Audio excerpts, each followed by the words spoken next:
Hoje a nossa aula vai ser sobre classicismo. Eu preciso primeiro situar e tentar explicar o Renascimento na história. Alguém vai perguntar Renascimento, mas a aula é sobre classicismo. A gente vai chegar lá. Olha só, no século XVI, a Europa atravessou um período de profundas mudanças.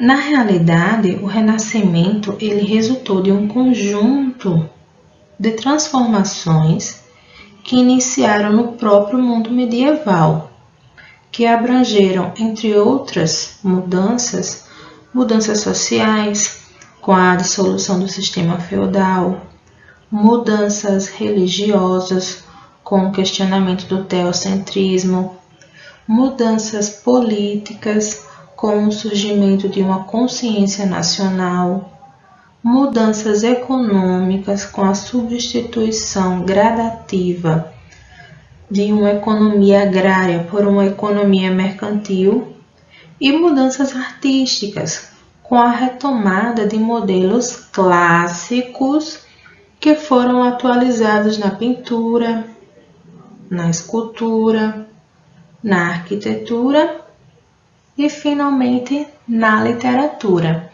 Então, essa mudança que aconteceu, essa retomada dos modelos clássicos na literatura, é o que nós vamos chamar de classicismo.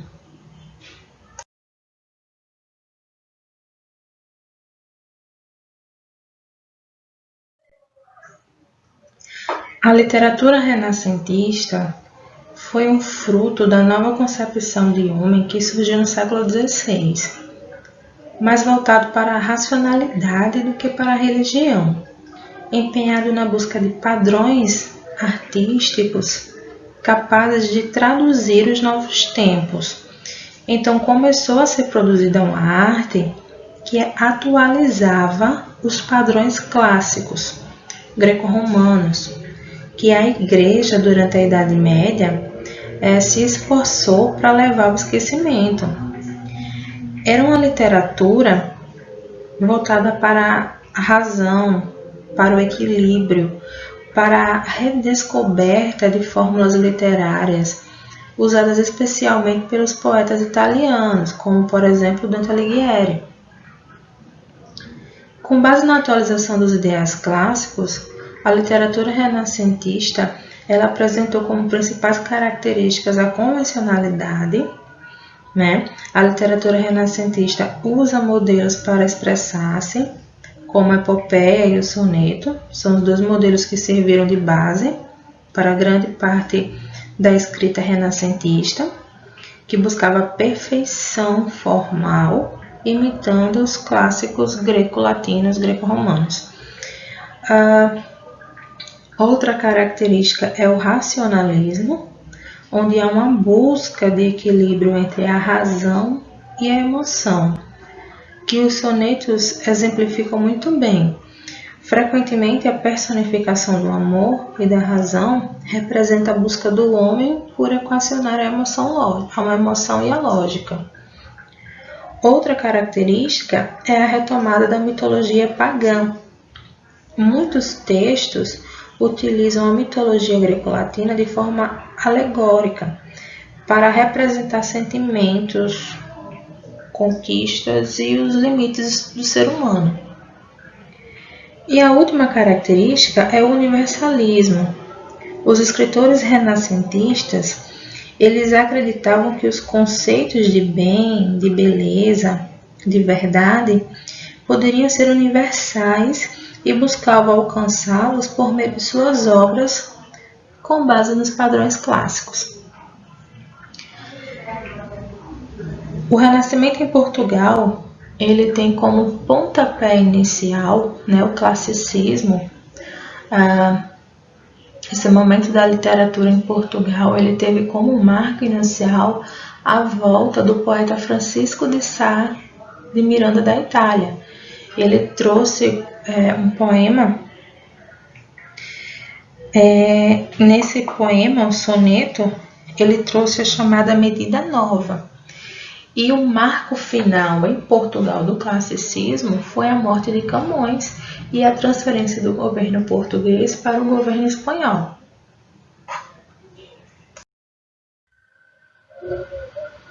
Bom, pessoal, o grande representante desse período na literatura portuguesa foi Camões.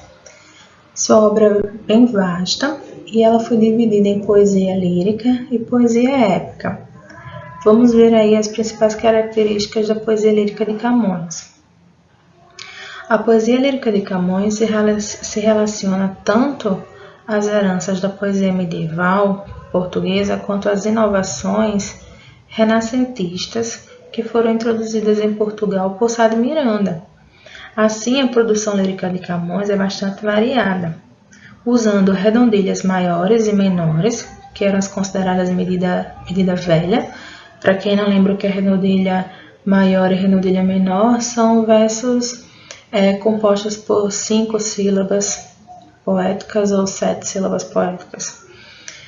E ele também escreveu poemas ligados à tradição popular, que recuperam elementos da lírica medieval, trabalhando temas pastoris, temas humorísticos e também o sentimento amoroso, tratado de maneira relativamente simples por meio de jogos de palavras e trocadilhos. Embora tenha sido assim interessante, os poemas em medida velha foi utilizando a medida nova e o soneto que a poesia de Camões alcançou sua melhor realização. Em seus sonetos percebe-se a apreensão mais complexa do amor, a idealização da mulher e a alusão aos desconcertos do mundo, não é? Os valores em crise que faziam com que os homens bons fossem punidos e os maus fossem recompensados.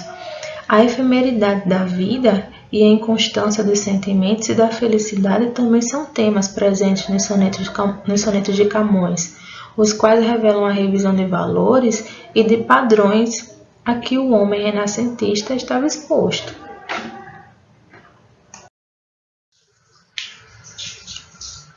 Para nós finalizarmos, vamos aí estudar a poesia épica de Camões. Antes, eu só gostaria de explicar o que é a medida nova. Eu falei sobre a medida velha e acabei esquecendo de falar sobre a medida nova. A medida nova são versos formados por 10 sílabas poéticas. São chamados versos decassílabos, tá bom? Então, vamos lá. A época na Antiguidade Clássica, ela caracterizava-se pela focalização de feitos heróicos e acontecimentos grandiosos, geralmente mostrando o valor e a bravura de um herói que simbolicamente representa seu povo. No Renascimento, com a revalorização do mundo greco-latino, greco-romano, houve um estímulo à produção de epopeias nacionais. Em Portugal, Camões escreveu os Lusíadas, poema épico, publicado em 1572, que narra a viagem de Vasco da Gama à Índia, ocorrida cerca de 70 anos antes. Essa viagem de Vasco da Gama ela ocorreu mais ou menos por volta de 1497 e 1498. Ao mesmo tempo em que ele narra essa conquista, Camões ele acaba por contar a história de Portugal, desde a sua formação, utilizando fontes históricas variadas, como as crônicas de Fernão Lopes e as trovas do poeta Garcia de Rezende. Lembra que nós estudamos sobre eles? A obra Os Lusíadas ela é composta por 8.816 versos, divididos em 10 cantos, com número variável de estrofes, que apresentam 8 versos cada, com versos decassílabos. Apresentam um esquema de rimas fixo, AB, AB, AB, CC, e a estrutura narrativa do poema ela pode ser dividida em 3 grandes partes: introdução, que é a introdução, a narração e o epílogo. A introdução ela é dividida em 3 partes. A primeira é a proposição, que o poeta expõe o assunto que vai abordar. A segunda é a invocação, quando o poeta ele roga por inspiração às ninfas. E a terceira parte é a dedicatória, em que o poema ele é dedicado a Dom Sebastião, rei de Portugal.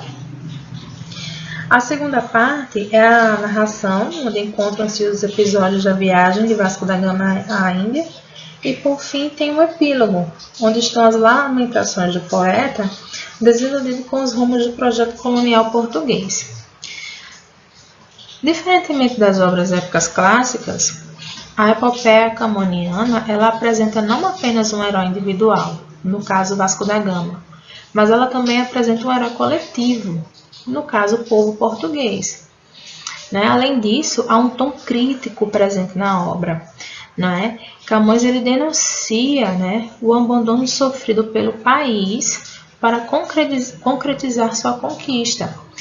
Embora esse tom crítico não seja predominante na obra, ele revela a capacidade de antevisão dos problemas que Portugal enfrentaria após as grandes navegações, como consequência de uma ambição e de uma grandiosidade do projeto colonial. Tá bom? Então, a gente vai encerrar por aqui a nossa videoaula. Caso vocês queiram comentar alguma coisa, tirar alguma dúvida, é só falar comigo na sala Google, tá bom? Bom, beijos para vocês e até a nossa próxima videoaula.